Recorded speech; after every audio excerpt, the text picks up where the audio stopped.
आज फैज़े इलाही मस्जिद में जुमे की नमाज पर रोक लगाई गई है। बुधवार को हुई हिंसा के बाद से बंद है मस्जिद, तो सुरक्षा के चलते फैज़े इलाही मस्जिद बंद कर दी गई है। ये बड़ी जानकारी देखिए सामने निकल कर आ रही है। एहतियातन कई सारे कदम पुलिस प्रशासन की तरफ से उठाए जा रहे हैं और इसी के मद्देनजर आज जुमे की नमाज के लिए फैज़े इलाही मस्जिद को बंद किया गया है। बुधवार को हमने देखा किस तरह से भारी हिंसा वहां पर भड़की थी, पथराव किया गया था और पुलिस को स्थिति पर काबू पाने के लिए आंसू गैस के गोले भी छोड़ने पड़े थे। तो देखिए अवैध अतिक्रमण पर जिस तरह से एक्शन हुआ, सोशल मीडिया के जरिए अफवाह भी खूब फैलाई गई, जिसके बाद भारी तादाद में उपद्रवी फैज़े इलाही मस्जिद के पास पहुंचे और पुलिस प्रशासन पर, एमसीडी की टीम पर पत्थरबाजी की घटना को अंजाम दिया। अब एहतियातन ये जानकारी सामने निकल कर आ रही है कि फैज़े इलाही मस्जिद को बंद किया गया है आज जुमे की नमाज के दिन। विस्तार से जानकारियों के साथ हमारे सहयोगी हिमांशु हमारे साथ जुड़ गए हैं। हिमांशु, इस वक्त फैज़े इलाही मस्जिद और तुर्कमान गेट के पास जो अवैध अतिक्रमण पर एक्शन हुआ, उस पर क्या कुछ तस्वीरें आप देख पा रहे हैं और एहतियातन क्या कुछ कदम उठाए जा रहे हैं? क्योंकि जानकारी हमने दर्शकों तक पहुंचाई है कि आज फैज़े इलाही मस्जिद को बंद किया गया है, एहतियातन वहां पर जुमे की नमाज नहीं होगी।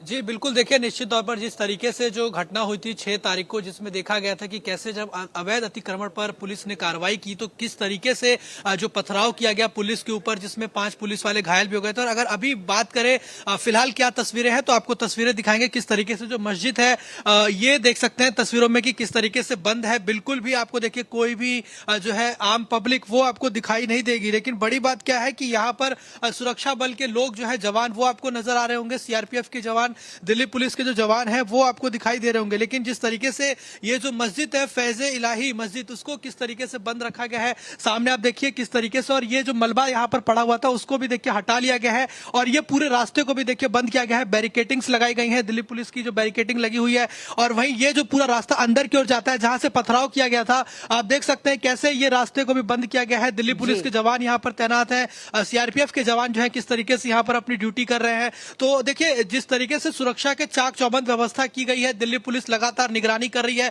यानी कि हाई अलर्ट पर है। और जो है जुमे के नमाज जो है यहाँ पर फिलहाल आज नहीं पढ़ी जाएगी। लेकिन जो अंदर यहाँ पे जो अमन कमेटी के लोग हैं, जो मस्जिद के अंदर जो लोग काम करते हैं, जो मस्जिद कमेटी से जुड़े हुए लोग हैं, वो निश्चित तौर पर अंदर ही नमाज पढ़ पाएंगे। लेकिन आम पब्लिक के लिए फिलहाल अभी रोक है और पुलिस की नजर लगातार बनी हुई है। कमेटी की तरफ से भी ये कहा गया है, जो मस्जिद के संरक्षक है उन्होंने भी अपील करी है कि जो दिल्ली पुलिस कहे, प्रशासन जो कहे उसका लोग पालन करे और साथ ही साथ शांति व्यवस्था बनाए रखे और हो सके तो घर से ही अपनी नमाज को अदा करे। या फिर उनके आसपास लगातार जिस तरह से ये इस घटना को अंजाम दिया गया था, जिस तरह से साजिशन पत्थरबाजी की घटना को अंजाम दिया गया था, आप लगातार इससे तमाम रिपोर्ट्स भी हम तक पहुंचा रहे हैं।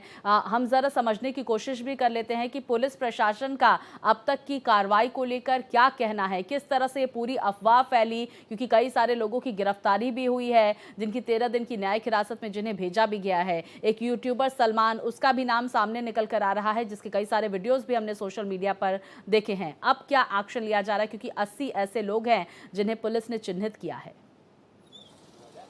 बिल्कुल, देखिए निश्चित तौर पर जिस तरीके से जब पुलिस ने इसकी जानकारी भी दी थी कि जब ये अवैध अतिक्रमण को तोड़ा जाना था, उसके पहले पुलिस ने अमन कमेटी के लोगों से बातचीत भी की थी। स्थानीय जो लोग हैं, तमाम ऐसे लोग जो कि उन सब से बातचीत हो गई थी। लेकिन उसके बावजूद कुछ लोगों ने इसमें जो अफवाह फैलाने का काम किया, जिसमें से कि कई लोगों की गिरफ्तारी हो गई है, जैसे कि आपने जिक्र भी किया, जो सलमान जो इसमें मुख्य आरोपी है। और जिस तरीके से पत्थरबाजी की घटना हुई और जो एक तरीके से दिल्ली में हिंसा का जो प्रयास किया गया, कैसे दिल्ली का माहौल खराब करने की कोशिश की गई, लॉ एंड ऑर्डर को खराब करने का प्रयास हुआ। और उसके बाद ही देखिए पुलिस एक्शन में है और अभी तक देखिए 11 लोगों की गिरफ्तारी हो चुकी है, जिसमें से 6 लोगों को कल पकड़ा गया था, बाकी 5 लोगों को पहले ही पकड़ लिया गया था। तो 11 लोगों की जो है हिरासत में उनको भेज दिया गया है। और बड़ी बात यह है कि अब उनसे पूछताछ होगी और उनके जरिए जो और भी लोग इसमें जुड़े हुए हैं या और कौन कौन लोग हैं जो जिन्होंने इस पूरे दंगा को भड़काने के लिए या हिंसा को भड़काने के लिए जिन्होंने पूरी साजिश रची, उन सब तक पहुंचने का प्रयास होगा। देखिए पुलिस की दो सबसे पहली प्राथमिकता है।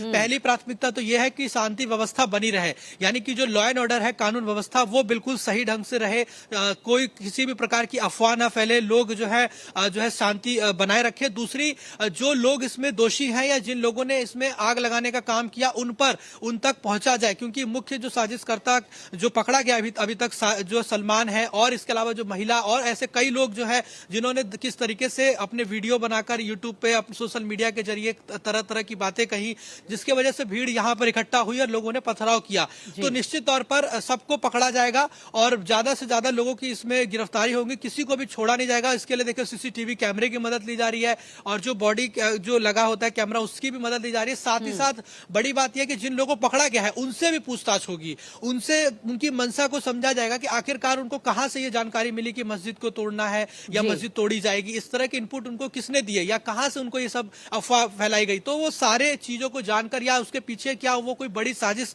रचने की तैयारी में थे, क्या कोई बड़े वो घटना को अंजाम देना चाहते थे, हर एक पहलुओं से पुलिस जो है उनसे पूछताछ करेगी। और उसके बाद देखिए आने वाले समय में उनकी मुश्किलें तो बढ़ ही चुकी हैं, लेकिन आज अगर देखें तो देखिए सड़क बंद है, यहाँ पर गाड़ियों का आवागमन बिल्कुल बंद रखा गया है। एक तरीके से मैं आपसे पूछना चाहती थी कि कौन कौन से रूट जो है वो प्रभावित रहने वाले हैं, क्योंकि देखिए बैरिकेडिंग की गई है, जुमे की नमाज भी है आज, इस लिहाज से भी कई सारी सुरक्षा व्यवस्था बढ़ा दी गई है, क्योंकि मस्जिद में अब नमाज नहीं होगी। तो क्या कुछ तस्वीरें सामने निकल कर आएंगी, एहतियातन क्या कदम उठाया जा रहा है वहां पर?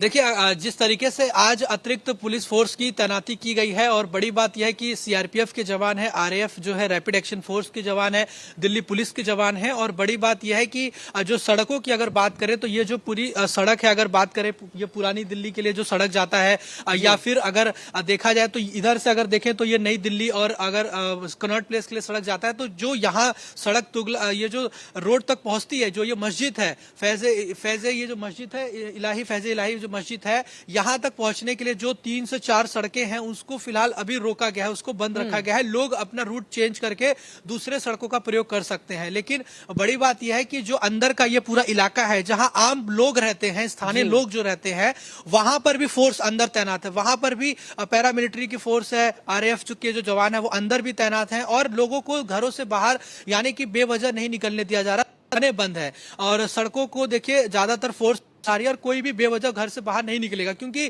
कब क्या कौन से स्थिति में कोई माहौल ना खराब हो, इसीलिए पुलिस एहतियातन के तौर पर ही सारी व्यवस्थाओं को चौबंद करके, और इसीलिए लोगों को भी अपील की गई है कि लोग बेवजह घर से बाहर ना निकले। अगर कोई बहुत इमरजेंसी है तो पुलिस पहले उनसे जांच पूछ कर ही कहीं भी उनको आने जाने की इजाजत दी जा रही है। और गाड़ियों पर तो देखिए पूर्ण रूप से प्रतिबंध लगाया गया है। आवागमन यानी कि जो नॉर्मल गाड़ियां का जो यहाँ ट्रैफिक देखने को मिलता है या जो जाम देखने को मिलता है, वो यहाँ पर फिलहाल बंद रखा गया है। बिल्कुल, देखिए तो शांति व्यवस्था कायम करने के लिए एहतियातन वहां पर कई सारे कदम उठाए जा रहे हैं। हिमांशु, बहुत शुक्रिया जानकारियां और तस्वीरें हमारे दर्शकों तक पहुंचाने के लिए। स्थिति पर आप नजर बनाए रखिए। तो देखिए सुरक्षा के खास इंतजामात, चाक चौबंद इंतजामात कर लिए गए हैं। फैज़े इलाही और तुर्कमान गेट के पास जिस तरह से अवैध अतिक्रमण पर कार्रवाई हुई, उसके बाद जो रिएक्शन लोगों का देखने को मिला, जिस तरह से अफवाह फैली, ताबड़तोड़ गिरफ्तारियों का दौर भी देखा जा रहा है।